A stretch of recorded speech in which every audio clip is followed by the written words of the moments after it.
I wanted to jump on live. I had a box that needs an unboxing. So I said, what better place than Amazon to do this live and get this all hooked up? And I put out a poll on my YouTube channel as well, seeing if you guys want to see more edited videos or just videos that are just straight recordings and I can just kind of chop it up a little bit, but they're not overly edited. So if you're following me on YouTube, check that out there. But on Amazon, I can just kind of do this live all the way through. So we're going to be taking a look at this Tongveo PTZ camera. Now, if you follow me here or any social media, you know that I love my PTZ camera. So we're going to be taking a live look at this today.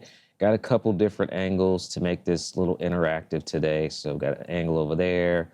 We've got our behind the scenes, and I think camera 7 set up. Yeah, way back over there. So in case I got to go walk and grab something, we got that angle set up back there as well. So video's good, audio's good, and I think we are good to record ourselves all over here with all of our different tech.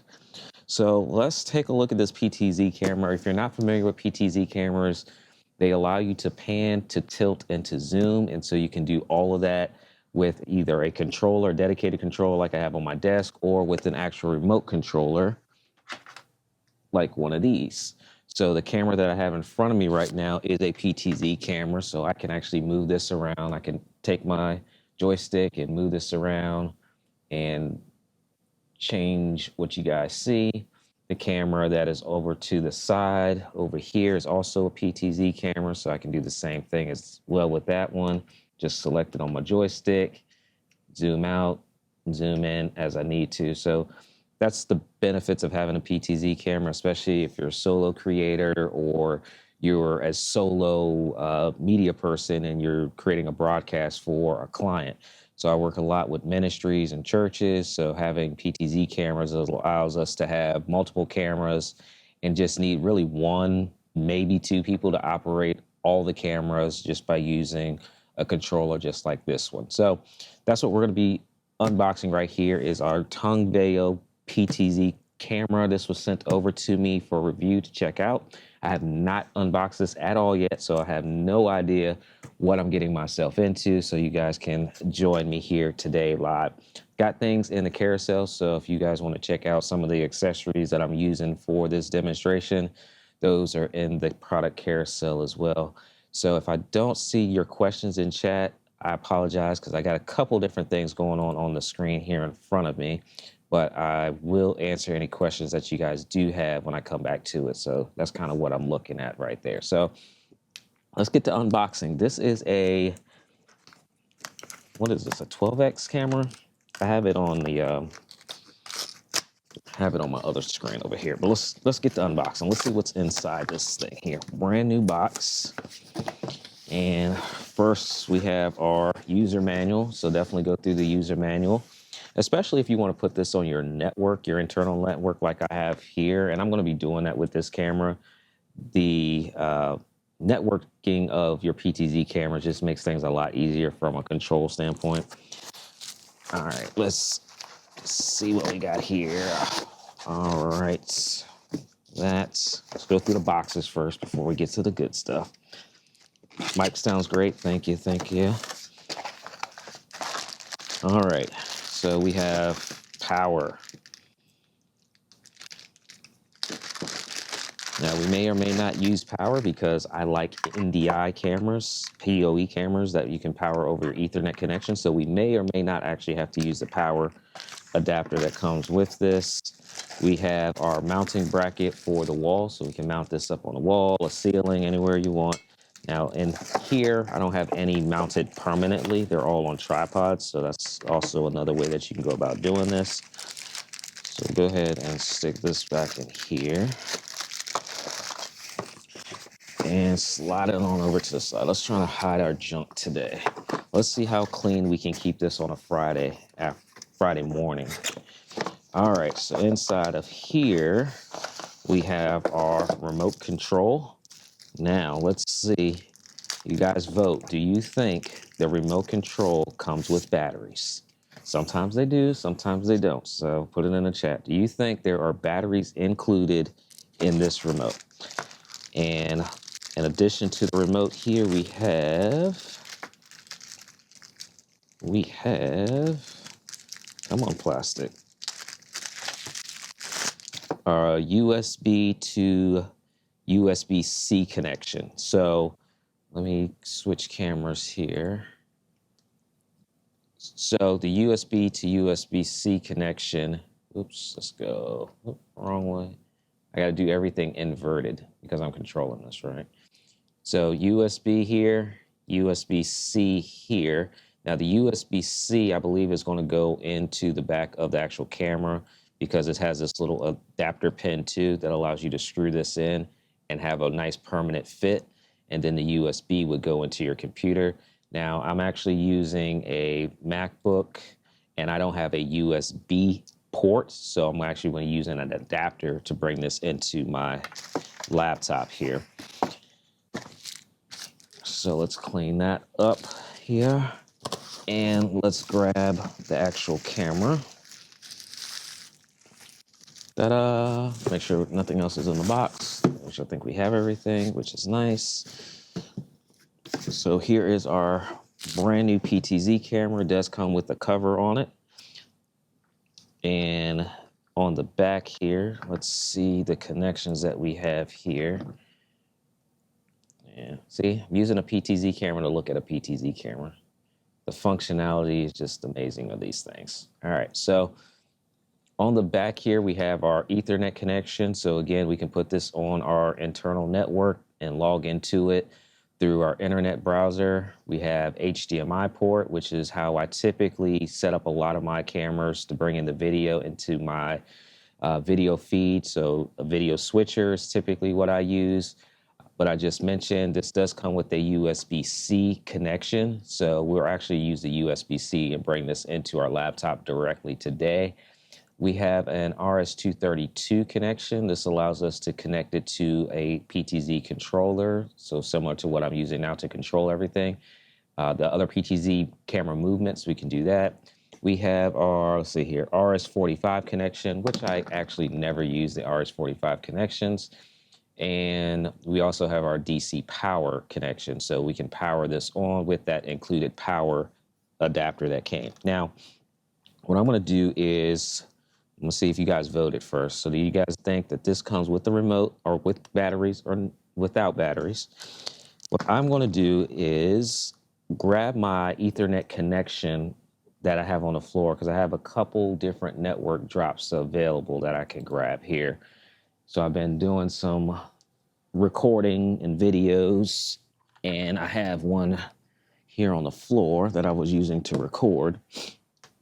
Now, I'm using a PoE network switch, and so what that allows for me to do is plug my Ethernet cable into a device, and the power from the network cable or from the network switch ultimately goes through the cable and allows me to power on equipment.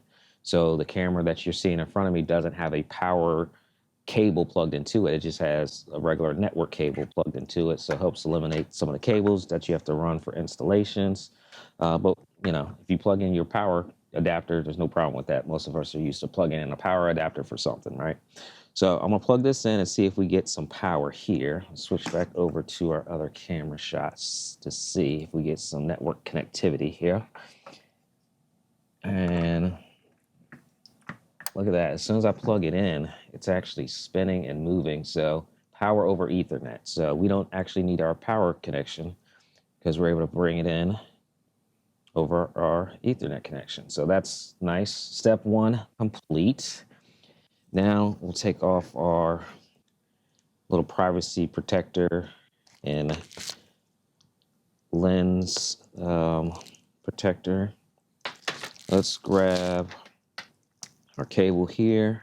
And I'm just going to plug this in, like I said, USB-C, and tighten that down. And bring that into my adapter that's here on the other side of the desk. Now, do I have another port available? And yes, I do. Okay. All right. So we've brought that in. Nice. Now I'm actually using Ecamm software. So let me see if I have a feed that I can show you guys with Ecamm. And yep, so my picture and picture and picture. But I want you to just pay attention to the bottom right corner, which is the camera switcher. So when I brought it into Ecamm, it actually brought my camera and it says HDU camera right here in front of me. Okay. So this is the brand new camera that we have set up just like that. Simple setup, simple process, right? Now, let's get back to our remote and see if we have batteries. And let's pop this off. Which way does pop off? All right, pop it off that way. And we have no batteries. So we do need batteries. So if you're looking at purchasing this camera, go ahead and pick you up 2 AAA batteries right off the jump. All right. So let's find batteries. I know I have some in one of these remotes back here. So I got some remotes. So I'll hijack it from here.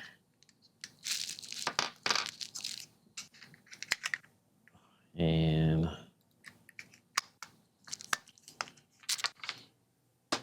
place these into here. All right. So I've got my batteries in here. And I'm going to switch over to our new camera here. And picture quality is pretty good. Now, this is a 1080p camera, so not 4K. This is a 1080p camera. And for most of you all, 1080p is just fine because if you really want to use 4K, you definitely need that infrastructure all the way through for 4K. Now, I am moving and controlling this with my included remote right here. So you guys can see that I am in the basement studio, right? And I love the fact that with these cameras, you can set presets. So let's see. So I want to look at my remote here and see which way we do our preset. I'm going to do preset, hit the number 1, see if it locks it into that angle. Now, if I hit number 1 on my remote, see if it comes back. Yep, right back to where I had it set, I believe. Let's see. Or was that further over? Let's do here. Let's do preset 2. That's our Shure SM7DB right there. So hit preset, hit number 2. So I'm gonna hit 1. Nope. So we gotta learn our presets here. So some of the cameras allow you to hit the preset and then the number. Some are like you have to hit a certain sequence to get your preset. But you can set up presets, so you can just set a position and then the camera automatically come back to that position. So we'll look at the manual for that. We do, this is on the network, so what I want to do is log into it, and I actually want to be able to control it with my joystick because I prefer when I have multiple cameras to control them with the joystick. If you use multiple PTZ cameras and you don't use a joystick and you use a remote, if you're within range of your other PTZ cameras, you can move all your cameras inadvertently when you're only trying to move one.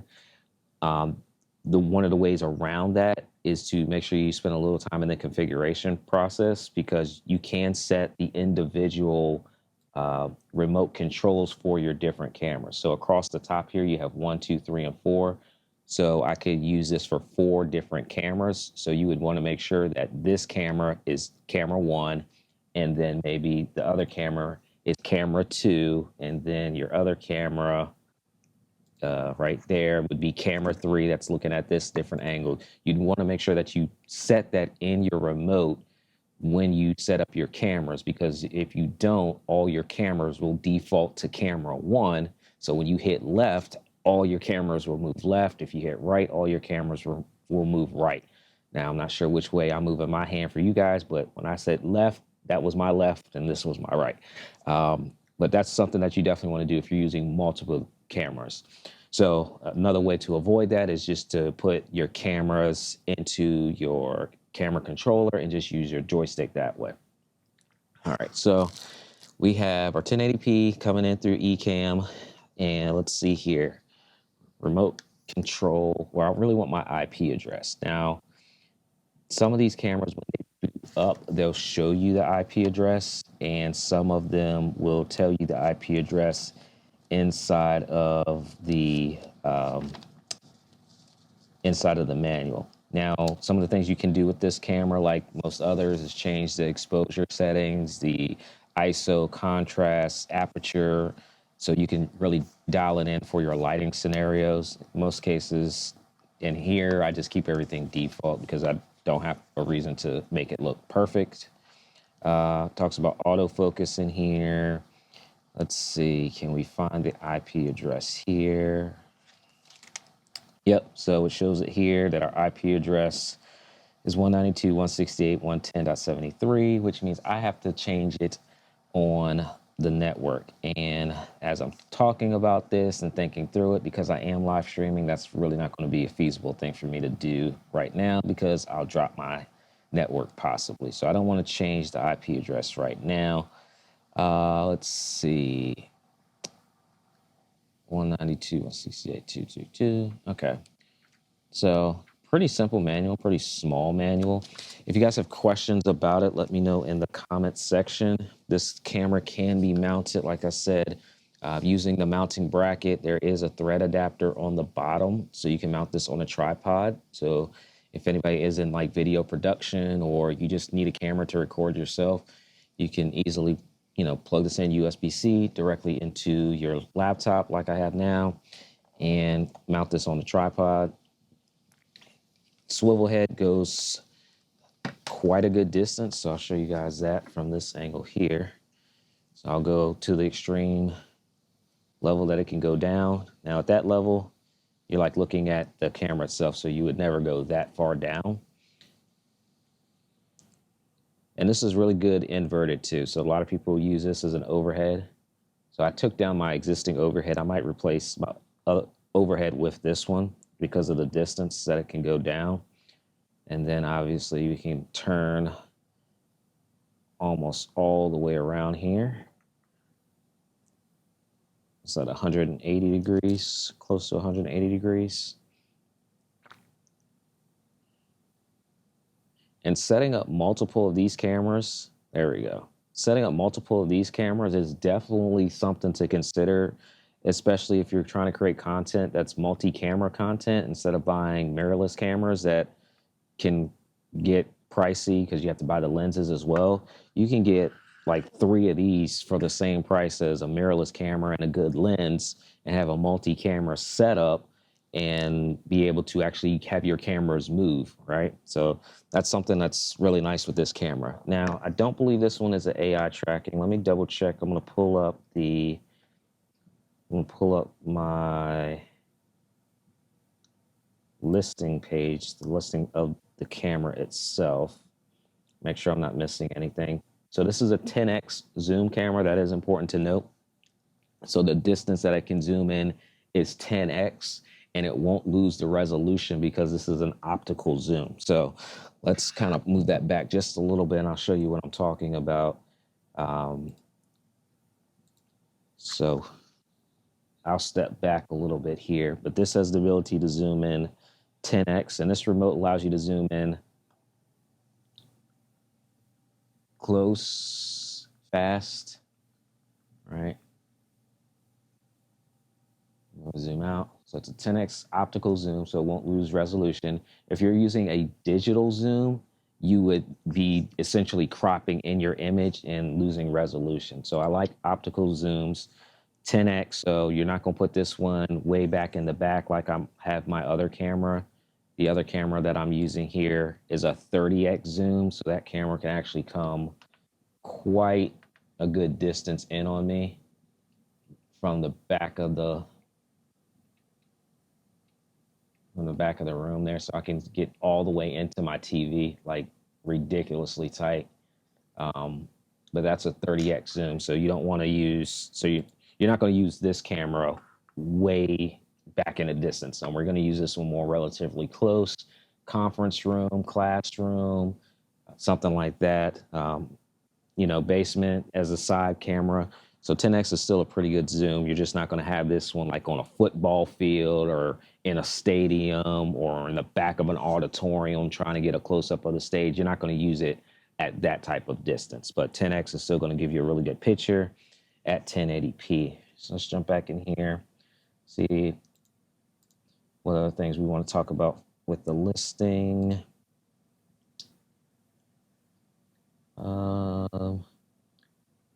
I think we covered most of it. Covered the use it for live streaming. So we're live streaming right now, so you can see that we are doing that. If you didn't want it to use it for live streaming, you can easily just plug this into your computer and hit record in your platform. You can use this for web conferencing, Zoom, Google Meets, all of those different platforms.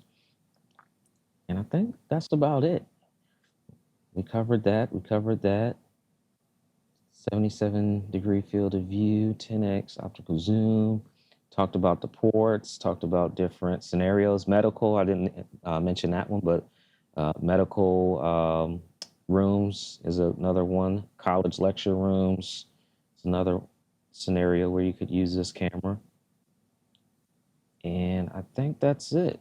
So this is the new camera that has shown up here for review, and I could see it definitely being used. I had a similar camera being used in the corner over there for a while, and this camera can definitely serve its purpose here in this side of the studio is a full PTZ camera studio. So all the camera angles that I switch between are PTZ cameras on this side of this space. So it is linked in the description if you guys want to check that out. And a couple of other things that I have down there are this PTZ Optics remote controller that I'm using to control all the cameras. I could put this on the network. I don't have a serial cable next to me to plug this in, but it can easily connect to one of these types of controllers. There's a lot of these on the market. And the microphones that I'm using, that I wanted to get on here and do a test demo to see what they sound like and get used to using them, different scenarios. I'm going to be talking about them on a live stream later today. So if you're watching this live right now, make sure you hit the follow button. I will be going live a little bit later on in a few hours talking about these brand new Shure lapel wireless microphones that just got released this week. And also in Carousel have the HDMI cables that I typically use in this environment for my PTZ cameras, because again, this has HDMI connection. So if I want to bring this into my video switcher, I can use HDMI connection connected to my video switcher and then switch between the other cameras and this camera as well. And the one video switcher is the only device that's connected directly to my computer. So you don't have to have like 5 different cameras connected to your computer. You just run everything through one video switcher and you're good to go to switch between them. So don't see any questions in here. Appreciate you guys for hanging out for a little bit in this unboxing of this camera. If you are interested in it, definitely check it out. Check out the other stuff in the storefront. And I'll see you guys later on this afternoon if you're able to attend on the next live stream. I think that was going to be very popular because it's new tech, it's new awesome tech that we love. And then we kind of need decent audio these days. So I will see you guys on the next live stream. You guys have a great rest of your day.